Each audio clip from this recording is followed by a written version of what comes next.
Can we just talk about Nakata Jouji for a second? Because this guy is one of my favorite voice actors on the planet. Born and raised in the mountainous region of Nagano, it was on a shrine visit in his teens that he met a mysterious older woman who told him that his voice would be pleasing even to the gods. It was at that point that he decided to make his way as a voice actor. Now, none of that's true, but it just goes to show the lengths that I will go to simp for this man and his beautiful deep voice. He voiced Alucard in Hellsing Ultimate, he voiced Kotomine Kirei in Fate Stay Night, but most importantly, he voiced Nyanta in Log Horizon, and he is back for Shangri-La Frontier. He plays the Professor, a small pink-haired anime girl with the voice of Nakata Jouji, and this marks the second time that he has voiced a woman in an anime with Shangri-La in the name.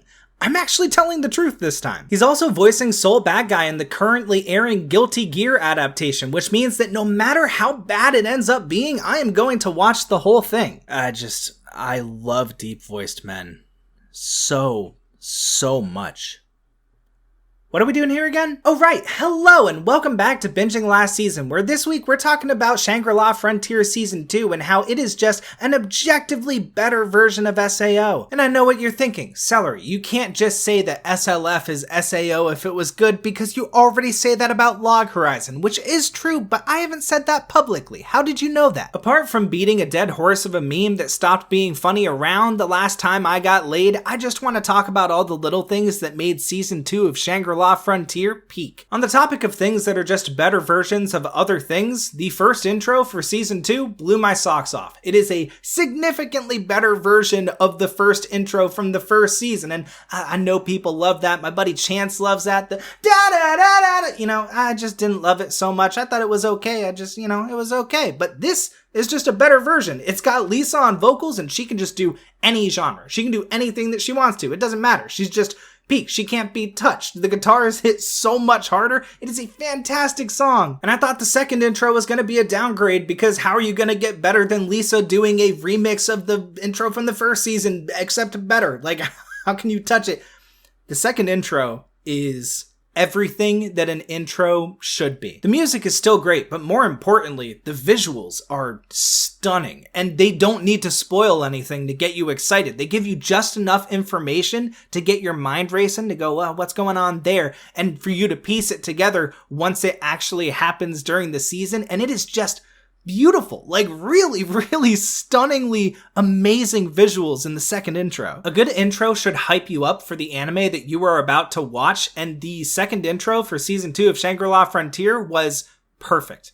I think it is like the shining example of what an intro is supposed to be. It's got great music and it hypes you up for the anime, and Season 2 of Shangri-La Frontier deserves your hype. A major complaint that I had about Season 1 was that it was really a bunch of world building and not important stuff surrounding this massive Tomb Guard fight, this huge moment that was, to be fair, in my opinion, probably the best fight of 2024 in all of anime, but everything surrounding it was just sort of boring and just nothing really hit. And granted, that kind of helped build this moment up as this gigantic thing that felt so huge. Like, this felt like a blockbuster event. But that does mean that the rest of the season sort of suffers for it. Due to certain reasons, I actually watched the first half of the season twice, and the second time it felt like pulling teeth getting through some of the episodes until like episode 5 or so is when it started to pick up. It just had a really weak start. I didn't forgive that for Freerun, and I'm not forgiving it for Shangri-La Frontier. And beyond world building, I thought the moments that they spent in other games were pretty lacking. I was talking to a buddy online, and he mentioned, he's like, no, I love the moments that they spend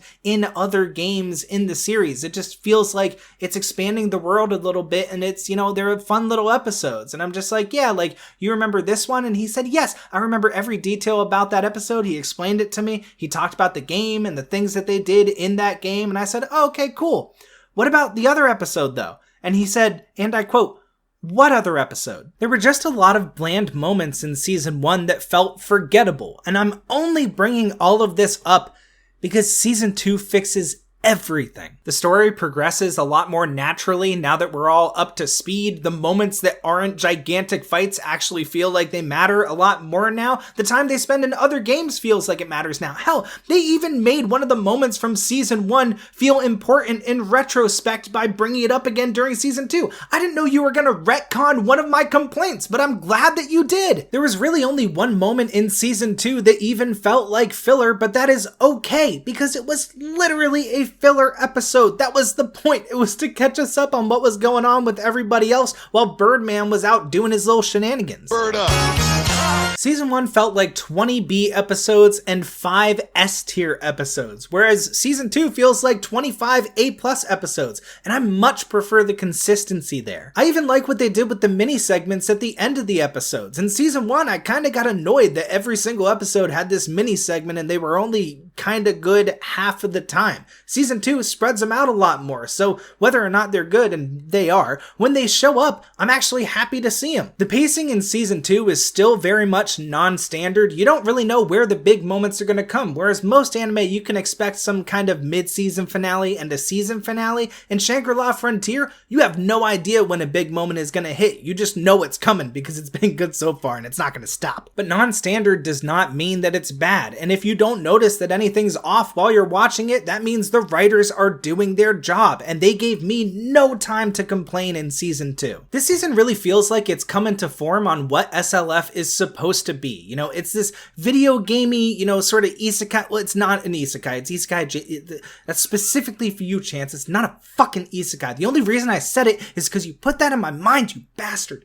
But it's this sort of like a video gamey sort of tribute anime in a way. And appropriately, it feels like it borrows from Shadow of the Colossus, where there's these gigantic, like monumental beasts that need to be beaten in this game at some point, and nobody has done so yet. And so we're following our main characters as they A, take on those beasts, and B, do adjacent sort of tasks that feel like they're leading toward a common goal. It doesn't feel completely random or boring anymore, and those side stories feel like they actually matter now. And SLF doesn't feel like fake anime quote-unquote video game either. It feels legitimate. Like, a lot of things about this feel like it's possible. Like, the technology feels like it's not too far off in the future. Look, I am the biggest AI hater you will ever meet on the planet. I despise it because, you know, people are only ever doing crime with it.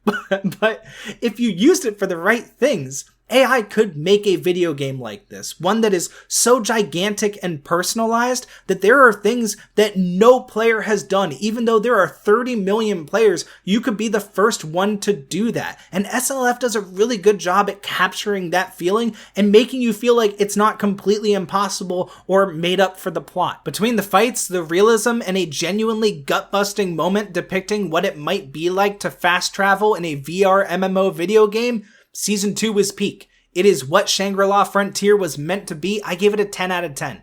It's so consistently good. If it's missing anything, it is a gigantic fight like the Weathermon. I avoided saying Weathermon for an entire video because it sounds so dumb in English.